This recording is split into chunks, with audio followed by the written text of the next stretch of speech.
Numbers ہیں وہ بھی باشعور ہوتے ہیں، تو میں نے تو اس حساب سے سیدھی بات موضوع بنا دیا تھا۔ تو اب وہ موضوع اور وقت ایک دوسرے سے میچ تو نہیں ہو رہے، صحیح نا، میل نہیں کھا رہے۔ میں یہ ششو پنج میں ہوں کہ آیا وہی موضوع شروع کروں یا موضوع تبدیل کر دوں؟ جناب تسی 5 منٹ تو کوئی بات نہیں، ہوا چلتی پئی ہے۔ مطلب یہ ہے کہ وقت کی نزاکت کا پورا احساس رہے گا، لیکن میں کوشش کرتا ہوں کہ وہ اس موضوع کو مختصر کر دوں۔ شروع وہی کرتے ہیں، اور اس دعا کے ساتھ کہ جو بھی باتیں ہوں اللہ کرے ہمارے دل سے نکلیں اور آپ کے دل میں اتر جائیں، یعنی ہماری طرف سے بھی اخلاص ہو، آپ کی طرف سے بھی اخلاص ہو، اور اللہ ہم سب کو فائدہ عطا فرمائے۔ میں ایک تاریخی واقعہ، جو میرا موضوع ہے وہ ایک تاریخی واقعہ لے کر آیا ہوں۔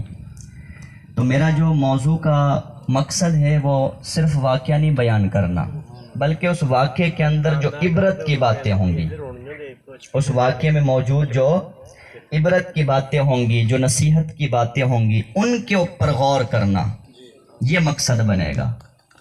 چلو، واقعے کا فائدہ یہ ہوگا کہ ہماری اسلامی تاریخ بڑی عظیم الشان ہے، بڑے بڑے لوگ گزرے ہیں، تو اس تاریخ میں سے میں نے ایک واقعہ اٹھایا، لیکن اس واقعے کے اندر جو کچھ موجود ہے، اگر کوئی بندہ کان اس کے اوپر لگانا چاہے تو ہمارے لیے بھی بہت کچھ موجود ہے۔ میں شروع کرتا ہوں، اللہ پاک برکت عطا فرمائے۔ سلجوقی حکمران سلطان الپ ارسلان، یہ ان کا واقعہ ہے۔ 1063 سے لے کر 1072 تک انہوں نے حکومت کی، اور بڑی شان کے ساتھ کی، بڑے کر و فر کے ساتھ، اور اللہ نے ان کو ایک عظیم شان عطا فرمائی تھی، اتنا کہ وہ تھے تو ترک کے وہ حکمران سلجوق تھے، لیکن فتح کرتے کرتے مکہ اور مدینہ پر بھی ان کی حکومت قائم ہو گئی تھی۔ یہ سیاسی طور پہ میں بات کر رہا ہوں، اتنا مطلب اللہ نے ان کو شان عطا فرمائی۔ تو ان کی ایک جنگ ہوئی تھی عیسائیوں کے ساتھ، سلطان الپ ارسلان کی۔ وہ بڑا عجیب واقعہ ہے، بڑا ایمان افروز اور بڑا حیرت انگیز۔ ادھر سے مسلمانوں کا عظیم حکمران تھا، ادھر سے عیسائیوں کا عظیم حکمران تھا، اور اس کا نام تھا قیصر روم رومانوس چہارم۔ اس کا جو ہے وہ یہ واقعہ ہے، اس کے ساتھ سلطان الپ ارسلان کا جو ہے وہ مقابلہ ہوا، جنگ ہوئی، اور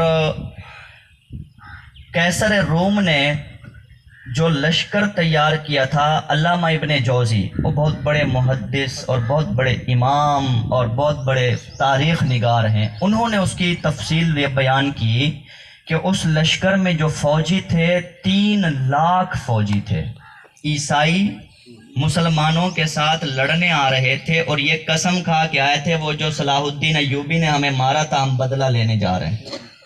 صلاح الدین ایوبی 500 جو ہے وہ 81 یا اس دور میں جو وہ گزرے، تو انہوں نے جو بیت المقدس فتح کیا اور عیسائیوں کے ساتھ جو ان کی جنگیں اور فتوحات، تو انہوں نے آپس میں قسمیں کھائیں کہ اب ہم جو ہے وہ بدلے جو پچھلے جتنے بھی ہیں سارے وہ بدلے ہم چکائیں گے، ٹھیک ہے۔ اس کے ساتھ جو ہے وہ تو انہوں نے لشکر تیار کیا، اور وہ کہتے ہیں کہ 3 لاکھ صرف فوجی تھے، اور 1 لاکھ وہ بندے تھے جو آگے فوج کے لیے رستے بنا رہے تھے، کہیں جنگل آ جانا، کہیں کھڈا آ جانا، کہیں دریا آ جانا، کہیں پل آ جانا، وہ جنگل کاٹ رہے ہیں تو دریاؤں کے اوپر رستے بنا رہے ہیں۔ 1 لاکھ بندہ خالی وہ تھا، اور اس کے اندر وہ بتاتے ہیں علامہ ابن جوزی کے 60 منجنیقیں تھیں، وہ منجنیق جس کے ساتھ گولہ باری کی جاتی تھی، اب تو توپ بندہ بھائی دور جدید میں اس سے بھی جدید دور ہے، تو وہ منجنیق 60 منجنیقیں تھیں، اور ایک منجنیق اتنی بڑی تھی کہ ایک منجنیق کو 100 بیل کھینچ رہے تھے، 100 بیل ایک منجنیق کو جو ہے وہ کھینچ رہے تھے۔ تو اتنا بڑا لشکر لے کر وہ قیصر رومانوس جس کا نام تھا چہارم، وہ نکلا، وہ اتنی بڑی تعداد دیکھ کے بندے کو ویسے ہی یقین ہو جاتا ہے کہ میری جو جیت ہے وہ تو پکی ہے، میں نے تو یقینی طور پہ جو ہے وہ جیتنا ہی جیتنا، مسلمان ہار گئے۔ اب آگے آپ سنیں گے تو آپ کا بھی شاید ایک لمحے کے لیے حیران رہ جائیں کہ یہ ہوا کیا تھا۔ اچھا، تو اس نے اتنا یقین میں آ گیا کہ روانہ ہونے سے پہلے، فوج بعد میں روانہ کی، بیٹھے بیٹھے اس نے مسلمانوں کے جو علاقے تھے نا،